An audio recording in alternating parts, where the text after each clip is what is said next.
নমস্কার বন্ধুরা, আমি সঙ্গীতা চলমান জীবন ব্লগে সবাইকে স্বাগত জানাই।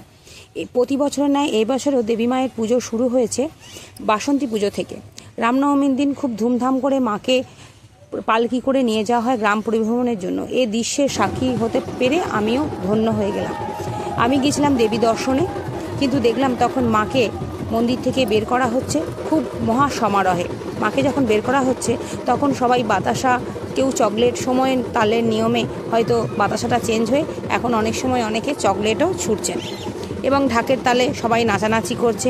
এই যে দেখছেন রথটা, এই রথে করে মা যাবেন গ্রাম পরিভ্রমণ করতে। এই রথের মধ্যে মা থাকবেন আর একজন থাকবেন পুরোহিত। মাকে একটু সুন্দর করে সাজিয়ে এই পালকিতে বসানো হয়, ঢাকের বাদ দিতে সহযোগে গোটা গ্রাম পরিভ্রমণ করে। এইখানেই হচ্ছে মায়ের আটন। মা এখানে থাকেন, গ্রাম পরিভ্রমণ করে আবার তিনি স্বস্থানে এসে বিরাজমান হবেন। এটা একটা ভাগ্যেরই ব্যাপার বলেই আমি মনে হয়। আমি এবারে গেলাম মাকে আমার বাচ্চাদের নিয়ে মাকে দর্শন করতে, কিন্তু দেখলাম একটা খুব সুন্দর, দেখে যেন মন ভরে গেল। আপনাদের এই দৃশ্য দেখে কেমন লাগলো একটু জানাবেন। তাহলে আজ এই পর্যন্তই থাক, দেখা হবে পরবর্তী ব্লগে। সবাই সুস্থ থাকবেন, ভালো থাকবেন।